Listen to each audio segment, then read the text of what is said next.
Hello everyone, welcome back to Deepu beauty home channel. నేను మీ దీప్తి. ఎలా ఉన్నారు? అందరూ బాగున్నారా? నేనైతే చాలా బాగున్నాను. మీ అందరూ కూడా బాగుండాలని అయితే నేను మనస్ఫూర్తిగా కోరుకుంటున్నాను. మరి ఈరోజైతే ఒక మంచి యూస్ఫుల్ వీడియోతో మీ ముందుకైతే వచ్చేసాను. చాలా రోజుల తర్వాత నేనైతే లాంగ్ వీడియో షూట్ చేశాను అనమాట. ఎందుకోసం అంటే నేను ఒక మంచి స్వీట్ రెసిపీ చేశాను. దాన్ని మీతో షేర్ చేసుకుందాం అనుకున్నాను అనమాట. చాలా సింపుల్గా ఉంటుంది, టేస్ట్ కూడా చాలా బాగుంటుంది. కాబట్టి వీడియోని అయితే ఎండింగ్ వరకు చూడడానికి ట్రై చేయండి. అలాగే వీడియోకి అయితే ఒక చిన్న లైక్ ఇవ్వండి. ఫస్ట్ టైం మన ఛానల్ ఎవరైనా చూస్తున్నట్లయితే కొంచెం సబ్స్క్రైబ్ చేసుకొని సపోర్ట్ చేయండి. ఇక్కడైతే నేను ఆ స్వీట్ కోసం అయితే ఫస్ట్ శనగపిండిని తీసుకొని ఇలా జల్లెడైతే పట్టుకుంటున్నానండి. ఖచ్చితంగా మనం ఏ పిండి అయినా ముందు జల్లెడ పట్టుకోవాలి. ఎందుకంటే బరకగా ఉంటే అసలు బాగుండదనమాట. మనకి పిండి అనేది మెత్తగా స్మూత్గా ఉండాలి కాబట్టి నేను ఇక్కడైతే ఈ శనగపిండి తీసుకొని ఇలా జల్లెడైతే పట్టుకుంటున్నాను అనమాట. దీన్ని చూసారా, జల్లెడ పడితే మనకి బరక అనేది పక్కకు వస్తుంది. అది జల్లెడ పట్టిన దాన్ని అయితే ఇలా ఒక గిన్నెలోకి అయితే తీసుకున్నాను అనమాట. ఇంకా 2 పొయ్యిల మీద నేనైతే 2 గిన్నెలు పెట్టేశాను. ఒక గిన్నెలో నేను చక్కెర తీసుకున్నానండి. ఈ గిన్నెతోటి నేను 4 గిన్నెల చక్కెర తీసుకున్న, 2 గిన్నెల శనగపిండి, అంటే డబల్ అన్నట్టు. ఒక గిన్నె శనగపిండి తీసుకుంటే, ఒక కప్పు శనగపిండి తీసుకుంటే 2 కప్పులు చక్కెర, కాబట్టి నేను 2 కప్పులు శనగపిండి తీసుకున్నా కాబట్టి 4 కప్పులు చక్కెర తీసుకుంటున్నా. ఇక్కడ అదేవిధంగా 4 కప్పుల ఆయిల్ అయితే యూజ్ చేస్తున్నాను. మనం ఆయిల్ ప్లేస్లో నెయ్యి సగం ఆయిల్ సగం కూడా యూజ్ చేయొచ్చు. బట్ ఏంటంటే అందరికీ నెయ్యి తినబుద్ధి కాదు, అందరికీ నూనె తినబుద్ధి కాదు. బట్ నేనైతే మాత్రం ఇక్కడ నూనె యూజ్ చేస్తున్నానండి. కాబట్టి నేను ఇక్కడైతే ఫ్రీడమ్ వాడుతున్నాను. ఎట్టి పరిస్థితుల్లో మనం స్మెల్ వచ్చేవి వాడకూడదు. శనగ నూనె అట్లాంటివి అయితే వాడకూడదు అనమాట. అవి వాడితే మనకు స్మెల్ వచ్చేస్తుంది. కాబట్టి నేనైతే ఇక్కడ ఫ్రీడమ్ని అయితే యూస్ చేస్తున్నా. నేనైతే ఇక్కడ 4 గిన్నెలు అయితే పోసుకున్నా అండి. 4 గిన్నెలు ఆయిల్ పోసి దాన్ని అయితే ఒక పక్కనైతే హీట్ చేస్తున్నాను. ఇంకొక పక్క గిన్నెలో అయితే చక్కెర పాకాన్ని అయితే నేను రెడీ చేస్తున్నాను అనమాట. తీసుకున్న కొలతలతో తీసుకున్నాను కదా, ఆ కొలతలతో తీసుకున్న చక్కెరని నేను ఇక్కడ వేసుకుంటున్నా. 4 కప్పుల చక్కెర తీసుకున్నాను కాబట్టి నేను అందులో 1 కప్పు వాటర్ అయితే పోసుకుంటున్నాను పాకానికి. ఏదైతే పాకం పట్టుకోవాలి కదా, మరీ పాకం అంటే ఏదో ముదురు పాకం ఉండకూడదు. జస్ట్ లేత పాకం తీసుకోవాలన్నమాట. అది పాకం ఎలా తీసుకోవాలనేది కూడా మీకు నేను చూపిస్తాను. చూడండి, ఇక్కడ నేను వచ్చేసి ఒక గిన్నె వాటర్ తీసుకొని దాంట్లో ఇంకొంచెం ఎక్కువైతే తీసుకున్నాను. ఇది పాకం మనం రెడీ అయ్యేంతసేపు కూడా మనం ఇలా కలుపుతూనే ఉండాలి, లేకపోతే అడుగంటిపోవడం కానీ ఏదైనా అవుతుంది అనమాట. ఇక్కడ చూసారా, ఇంకా మనకైతే పాకం చూసారా, ఇలా చక్కెర అంతా కరిగిపోయి మనకి ఇలా అయితే వచ్చింది. ఇది మనకి తీగ పాకం రావాలన్నమాట. చాలామందికి తీగ పాకం తీయడం రాదు. మనకి ఏలుతో ఇలా అన్నప్పుడు తీగలాగా సాగిందంటే మనకి తీగ పాకం వచ్చినట్టు. అలా అర్థం కానప్పుడు ఇలా కొంచెం చూసారా, ఇలా నీళ్ళు వేసుకొని ఒక ప్లేట్లో ఆ నీళ్ళల్లో ఈ పాకాన్ని కనుక వేస్తే మనకు అది కొంచెం ఇలా దగ్గరగా ఉందంటే పాకం వచ్చేసినట్టు. అలా మనం ఇది చేయొచ్చు అనమాట. ఇంకా మనకు తీగ పాకం రాగానే ఆ పాకంలో ఈ శనగపిండి, మనం తీసుకున్న శనగపిండిని అయితే ఇలా మనం కొంచెంగా వేస్తూ మొత్తంగా మనం కలుపుకోవాలన్నమాట. దానికోసం నేనైతే ఈ మజ్జిగ చిలికేది ఉంటుంది కదా, దాన్ని తీసుకొని కలుపుతున్నా. ఎందుకంటే ఉండలు లేకుండా మంచిగా కలుపుకోవాలి కాబట్టి గంటెతో అయితే కలవదు.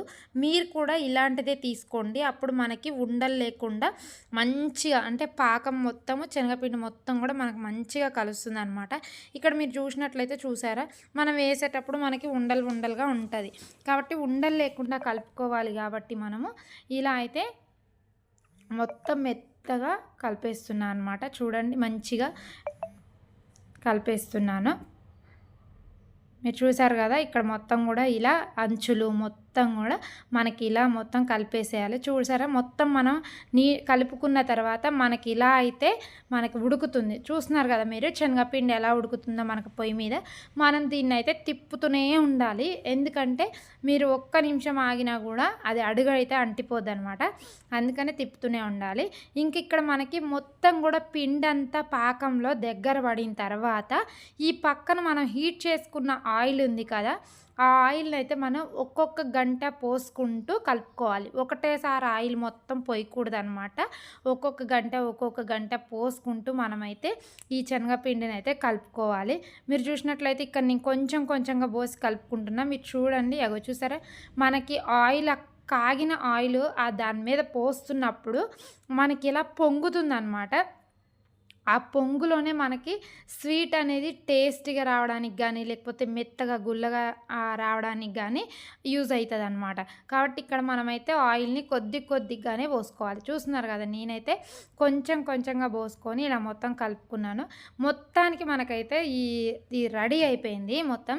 ఆయిల్ అంతా పోసుకొని మొత్తం రెడీ అయిపోయిన తర్వాత ఇక్కడ ప్లేట్‌కైతే ఆయిల్ రాసుకొని కొంచెము దాంట్లో ఇలా అయితే వేసేసాం మొత్తం. పోసిన తర్వాత దీన్నైతే మొత్తం సమానంగా పెట్టాను. చూడండి సమానంగా చేస్తున్నాను. మరీ నొక్కొద్దు, నార్మల్‌గా సమానంగా చేశాను అనమాట. ఇది కొంచెం లేట్ అయ్యేసరికి చూడండి ఎలా గడ్డగట్టిందో. ఇక్కడ నేనైతే అది పోసిన ఒక 2 మినిట్స్‌లోనే ఇలా కట్ చేసుకుంటున్నాను పీసులుగా. లేదంటే గనక మనకి తర్వాత అసలు కట్ కాదు.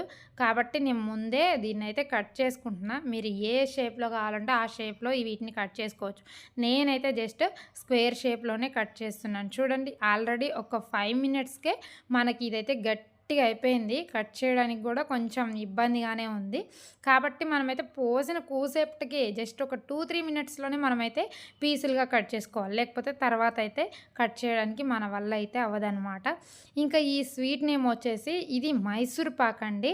ఇప్పుడు చెప్తున్నా ఇంత స్టోరీ నా మైసూర్ పాక్ అనుకోకండి. మైసూర్ పాక్‌లో రకరకాలు ఉంటాయి. స్వీట్ మెత్తటిది ఉంటది, గుల్ల మైసూర్ పాక్ ఉంటది, మనకి ఊర్లలో వచ్చేది ఉంటదనమాట. ఇదొక డిఫరెంట్. మనం ఇంట్లో చేసుకుంటే ఇగ చూసారా ఫైనల్‌గా చూడండి పీసులుగా కట్ చేసిన మైసూర్ పాక్ ఎంత బాగా వచ్చిందో చూస్తున్నారా? కొంచెం లైట్ గుల్లగాను, అలాగే లైట్ ఇదిగా చాలా అంటే చాలా టేస్ట్ బావుందండి. ఫైనల్‌గా చూడండి పీసులు నేను ఎలా కట్ చేశానో అలా వచ్చింది. మనకి మంచిగా తింటుంటే టేస్ట్ అయితే చాలా చాలా బావుంది. మరి ఈ మైసూర్ పాక్ అయితే మీకు కూడా నచ్చితే తప్పకుండా ఒక చిన్న లైక్ అయితే చేయండి. చూడండి ఇక్కడ నేనైతే మొత్తం ఆరిపోయిన తర్వాత ఒక 1 అవర్ అట్లా 2 అవర్స్ తర్వాత మొత్తం ఆరిపోయిన తర్వాత నేనైతే ఇలా ఒక వేరే డబ్బాలో అయితే వేసుకుంటున్నానండి. ఎందుకంటే స్టోర్ చేసుకోవాలి కదా! అలానే ఉంచితే గనుక ఇంకా చీమలు పట్టేస్తాయి. అందుకని చెప్పి నేనైతే ఒక స్టీల్ డబ్బాలో వేసి పెట్టుకుంటున్నాను. బయట నుంచి తెచ్చుకునే స్వీట్ కన్నా కూడా మనం ఏవైనా ఇంట్లో చేసుకుంటేనే టేస్ట్ బావుంటుంది. ఆరోగ్యంగా కూడా ఉంటామండి. ఎందుకంటే బయట చేసేవి అసలుకేం కలుపుతారో, ఏం చేస్తారో మనం చూడం కదా! అదే మన ఇంట్లోవైతే గనుక మనం మన చేతులతో తయారు చేసుకుంటాం కాబట్టి వాటిలో ఎటువంటి అనారోగ్యానికి గురయ్యేవేమి మనం వెయ్యమనమాట. ఇక్కడ చూసారు కదా! ఫైనల్‌గా నేనైతే ఈ మొత్తం కూడా ఏసాను. ఇది చివరగా అండి గడ్డ కట్టింది. దాన్ని పక్కన పెట్టేసా అనమాట. ఇక ఇక్కడ చూస్తున్నారా చాందిని స్వీట్స్ ఇదొచ్చేసి మదర్ నుంచి నేను మా హస్బెండ్ ఈరోజు ఊరు నుంచి తెప్పించా అనమాట. చూసారా నేను చేసిన మైసూర్ పాకు ఇక్కడ స్వీట్ షాప్ నుంచి తెచ్చిన మైసూర్ పాకు మీరు తేడా చూడండి. ఇందులో వాళ్ళు కొంచెం కలర్ ఏసారు. అందుకని అంత యెల్లోగా కనిపిస్తుంది. నేను చేసింది తెల్లగా కనిపిస్తుంది. ఫుడ్ కలర్ కూడా అంత ఎక్కువ యూజ్ చేయకూడదు కదండీ! కాబట్టి చూడండి మీరే గమనించండి. అది మొత్తం యెల్లో ఉంది. వాళ్ళు ఫుడ్ కలర్ ఏసారు కాబట్టి. నేను ఎటువంటి కలర్ ఏయలేదు కాబట్టి ఈ కలర్‌లో ఉంది. మరి ఈ వీడియో మీకు నచ్చితే లైక్ చేయండి.